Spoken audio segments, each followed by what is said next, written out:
What did you do to your knee? Amber's interest in the brown trout had been fleeting upon the men's return to the campsite, but her nursing instincts were to the fore as soon as she saw the cut on Mike's knee. Let me look at it. It's fine. He brushed her concern off, still riding on an endorphin high after landing the trout. It was a good size, easily 9 pounds in weight and around 11 inches in length.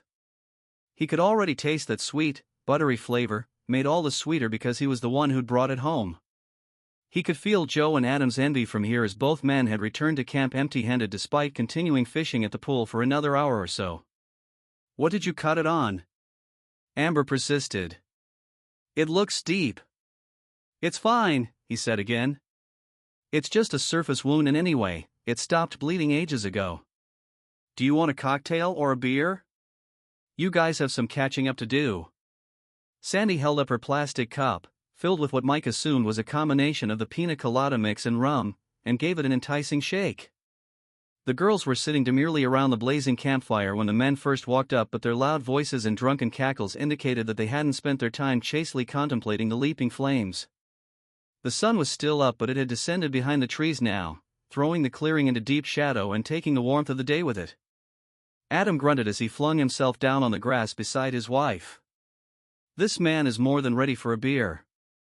I don't think you girls realize how much hard work goes into catching a fish. I don't think you and Joe do either, Louise said drily. As far as I can see, 3 men went out but only 1 fish came back. Amber chewed on her lip, keeping her eyes fixed on Mike's face. He thought she looked as if she was waiting for him to tell her more about how he hurt his knee, or perhaps she was waiting for him to reach out and give her a hug. It was sometimes hard to tell with Amber. He opted for affectionately ruffling her hair before walking behind her to lay his fishing rod down on the grass alongside their tent. He took his hunting knife and the fish grilling basket from his backpack. He'd been wanting to try the basket out ever since he'd spotted it at a camping store a couple of weeks ago, and now it seemed he finally had his chance. Amber muttered something about the day dragging on forever as she straightened the tent fly, but Mike left her to her funk and went to join the others around the campfire. On tonight's menu was freshly baked trout with garden salad and amber-roasted potatoes. Who's in? Louise chortled merrily. Looks like we have a gourmet chef in our midst. We'll be inviting you to come with us again on our next camping trip, Mikey. Mike grinned at her, battling another pang of envy when he saw she was lying back against Joe. Joe had his arms wrapped loosely around her and he looked as happy as a pig in mud. Mike glanced back at their tent, where Amber's feet were now protruding beneath the tent flap, and he could see her lying on the camp roll inside. He sighed and turned his attention to the matter at hand. Well, he was here to have fun even if his wife wasn't, and he planned to make the most of every minute of it. Mike served up dinner as darkness fell on the campsite and the first stars began to twinkle in the night sky. Amber joined them, but she kept herself slightly apart from the others and didn't make any comment on what she thought of the fish. Mike moved from where he'd been sitting next to Sandy and walked around the campfire to sit down beside her. So, what do you think? About what? She looked at him blankly, pushing the food around her plate as if she couldn't bear to taste it. He lowered his voice so their friends couldn't hear their conversation and leaned in, putting his mouth close to her ear. Amber, what's wrong? You're supposed to be enjoying yourself. This weekend is meant to be fun. She dropped her eyes and stared down at her plate. We need to talk.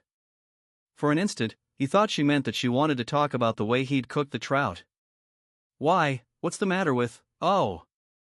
You mean in private? She nodded without speaking, sitting her unfinished meal down on the grass. Can we go now? He was about to ask her to wait for a while or perhaps until they were in their tent for the night, but she looked up then and he was disconcerted to see that her eyes were filled with tears. Sure we can, he said quickly. He grabbed a flashlight and they left the clearing to the sounds of catcalls and friendly jibes from the others still sitting around the fire. Mike paid them no mind. Amber's moods were notoriously unpredictable, but she seldom cried and already his mind was conjuring up all kinds of dire reasons for her being upset. He led her away from the campsite, past the old log, and along the riverbed a short distance where they stopped in front of a group of tightly packed pine trees. The gummy, sharp smell of pine teased Mike's nostrils and his feet slipped and slid on the bed of pine needles beneath his soles. He found a firmer foothold and stroked his fingers along Amber's arm. What is it? Tell me what's wrong. She took a deep breath, steeling herself to speak. She stopped and looked up, frowning up at the towering trees above them. Can you hear that? It's just the noise of the river. What were you going to say? No. Listen. It's not the river. There it is again. She tipped her head to one side, listening hard, and now he could hear it too. It was difficult to describe, kind of a rush and a whisper, the sound that 1,000 wings beating at once might make. Bees? He shone the circle of light up at the trees and bounced it from one to the next, searching for a hive. I don't think so. She took a step back, squinting now as she looked up at the dark shadows of the trees. Bees don't come out after dark. They both gasped as a humph hit the tops of the trees, sending a hail of pine needles raining down on their heads and dropping pine cones like exploding grenades onto the ground around them. Mike instinctively grabbed for Amber and pulled her close to protect her from the dangerous falling missiles. The trees rustled and shook from some unseen onslaught, and then whatever it was moved on, leaving behind a silence too sudden and too deep to feel normal. What the hell? Amber whispered, her voice hoarse with fear. That had to be something huge. Raptor. No, that was ridiculous. The bird would have to be enormous to cause that much disruption to the treetops. Maybe it was the wind. He frantically shone the flashlight around, but the beam revealed nothing out of the ordinary. He didn't really believe it was the wind himself, but as the man in this situation, it was his duty to reassure her. It was probably a random gust of wind left over from a storm somewhere else, probably somewhere miles away. It's a bit of a microclimate this deep into the forest. It always has been. She looked at him doubtfully, but she hadn't attempted to move out of the circle of his arms. He tightened his grip on her, enjoying her closeness and the feeling of her warm body pressed hard against his own after the way she distanced herself earlier. Anyway, it's gone now. I'm pregnant, she blurted out without warning. I'm sorry, and I know you don't want kids yet, but what's done is done. Mike? She looked as if she might cry again when he didn't respond immediately, but the truth was that he didn't know what to say. He honestly couldn't have been more shocked if she'd just announced that they were national lottery winners. Say something, she ordered. She twisted out of his arms and stepped away from him, breathing heavily. You're making me feel really bad about this by not saying anything, but you have to accept responsibility for it too. I didn't magic a baby into my belly on my own. Are you sure? It was the dumbest thing he could have said, but for the moment, his brain refused to come up with anything more creative. She frowned, her irritated expression telling him far more than her words ever could. Don't be a dick about this, Mike. And no, before you ask, I haven't been drinking. I left the splash of rum out of my cocktails. No one noticed, not even you. A shadow of accusation had crept into her tone now. Sorry. He dragged his hand through his hair, struggling to work out how he was feeling. Numb. Yeah, he was numb. Not in a million years could he have predicted that this would be her news when she dragged him away from the campfire. Wow. I'm 12 weeks gone.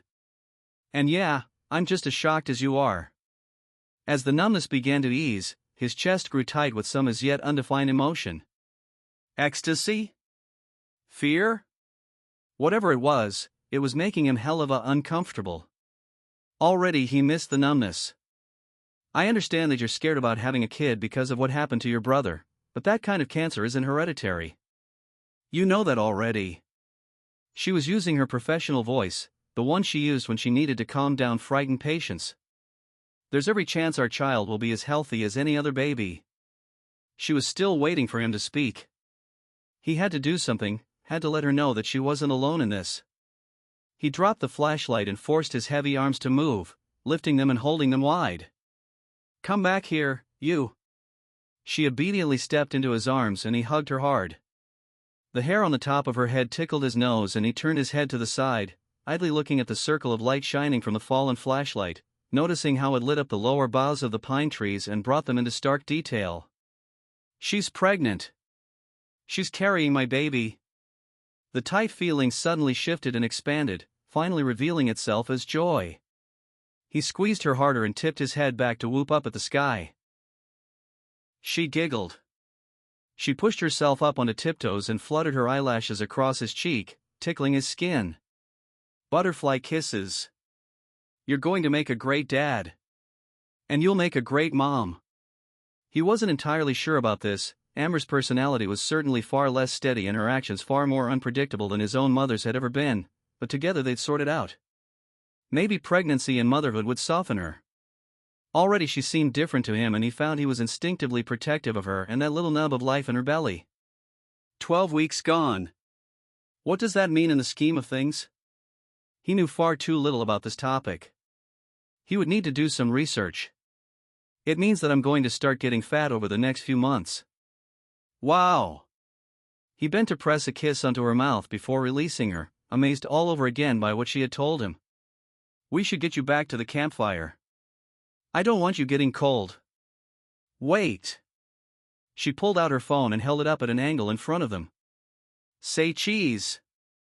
We need to take a photo for prosperity. One day we can show our kids how good-looking their parents were when we were young. He grimaced into the camera until she clicked, feeling as foolish as he always did whenever he was forced to smile for a photo.